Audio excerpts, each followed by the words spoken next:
Because when you fail to educate them, they are still the leaders of tomorrow. Let me tell you something. No man will watch you come into his house to come and destroy the house. No man will watch you. Even you, I believe you that is doing fraud. If someone should do that same thing to you, how will you feel? Won't you feel bad? Or will you be feeling happy? I'm in a country where fraud takes place. Then I will not find myself in another man's country tomorrow, and I will decide to still be doing that thing that I know that I was preaching against. That I know that each time I remember, I always get so mad at what they are doing in my country. Now, one of the major objectives or one of the major aims of we traveling, leaving our country is to go and explore so that we can see, learn, and come back to our state, to our country, to develop it, to educate our people. Not we leaving our country to another country and start doing a fraud over there. If you are not engaged fraud, that means you are not ready to change. But when you are ready to change, that means you are engaged fraud. So let's continue. Interestingly, that you bring up licensing, because another area of fraud that I exposed was all of these autism centers, because I would drive around the Twin Cities. I said, well, there's another autism center. I said, what's going on with all this autism? Is there something in the water? And then I started to look at, well, who owns these autism centers? And virtually 99% of them were owned by Somalis. Wow. And is there an autism outbreak? Autism. I don't know. I don't know if you know autism, like the special needs care.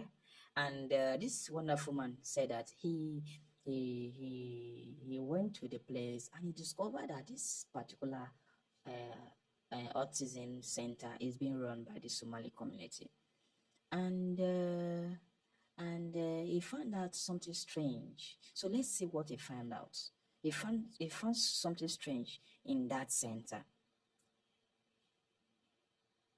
Break here in Minnesota right now? There is not. But to open an autism center, you do not need a license. And so people are.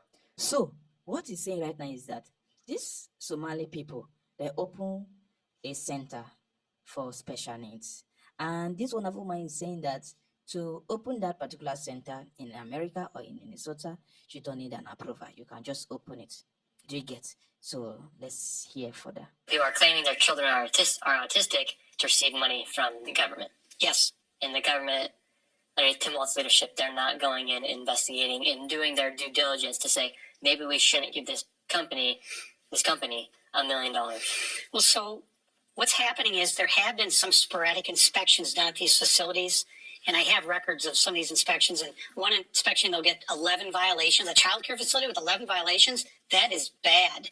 I mean, unsanitary conditions, broken furniture, no play area for the children.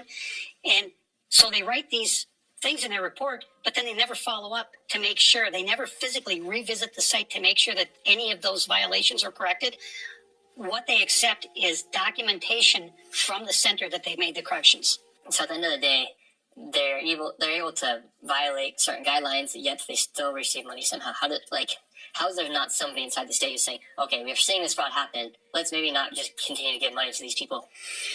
So you've probably heard the term Minnesota nice before, which back in the old times, in the old days, it meant something. Now it's actually a curse upon us, because the people here, the majority of the people, they're afraid of their own shadows.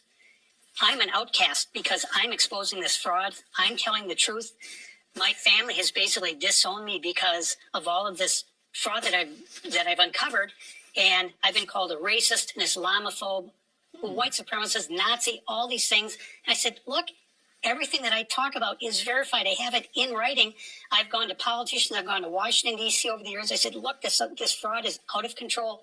This is approaching $100 billion. And now you see the U.S. attorney, they started with defeating our future, $250 million. I said, no, that's amateur hour. Then they said it's $1 billion.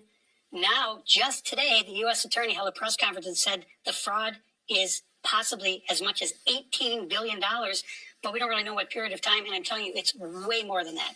You have transportation, autism, child care, daycare, healthcare.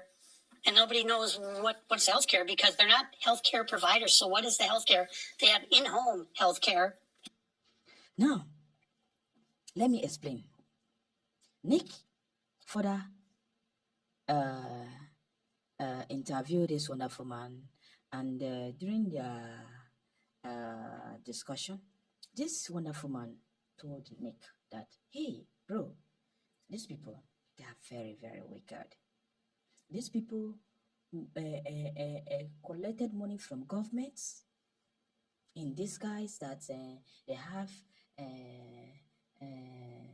autism center for for special children. So government keep sponsoring, pumping money into it without them verifying if truly if there are kids in that center or not. Now this wonderful man further said that his own parents, his own family disown him for speaking out because the majority people in Minnesota, they are scared of their life. You talk in Nigeria, there's one thing that we normally say: you talk, you die. You not talk, you die. Let me kukuma talk and die. That is what this wonderful man is doing right now. When he started this, a lot of people were bashing him. A lot of people were criticizing him. Excuse me. Like, what is your motive? Why are you trying to open what people are saying as normal to what will you benefit from the inside? But when they notice that this wonderful man is very, very stubborn, is not ready to back down, is not ready to listen to anybody, they started calling him racist. They started calling him name, Islamophobia. They started calling him names because he decided to fish out these people that is doing this fraud. And he said it. He said that he has been to the White House. He has been to different places just to voice out, but nobody's listening to him. Thank God that Donald Trump entered. If not, nobody will listen to him. So, how can you, Somali people, come, let me talk to you, come. How can you travel to a particular place and decided to be doing fraud, decided to be punishing that particular state?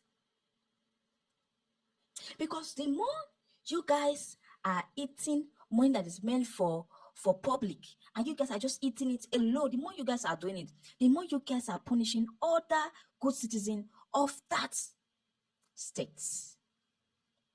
Fraud is fraud. Little or big, fraud is fraud.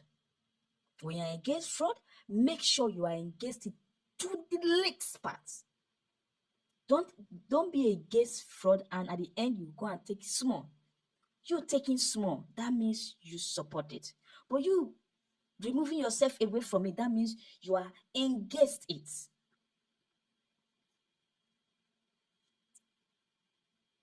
I want to be the president of my country. I want to be the vice president of my country. I want to be the governor of my country. I want to be a senator of my constituency. Is this how you are going to rule your people?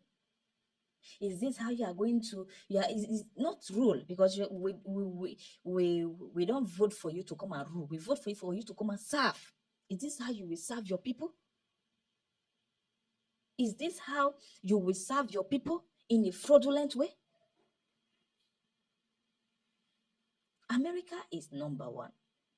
United States of America is the number one, the champion. Nobody can take that away from them. But there's one thing I noticed about that country that they need to work on. They need to work on their constitution. They need to make it possible that if you are not from that country, I don't want to hear I'm a citizen by birth. Forget about citizen by birth. If your dad, your mom, if they are not from that country, you don't have any right to fight for any political position, especially the president, the governor, and the representative. You don't have any business to do with them, because a man that owns his house cannot allow another man to come and destroy his house. So if the Americans are wise enough, they should do something very important. Now, you can't go to Arabic country. You can't go to Dubai and as a Christian and you are planning to, to fight for a particular position. It's never allowed. They will never allow you to do that. Now, this evening, I saw something that this lieutenant governor, also popularly known as a deputy governor, they swore her in with Quran. I'm not Engaged State. Do you get? I'm not Engaged State. Don't get me wrong. I'm not engaged religion practice. But there's something I want to bring. Now, they swore her in as the lieutenant governor of a particular state I don't want to mention in America.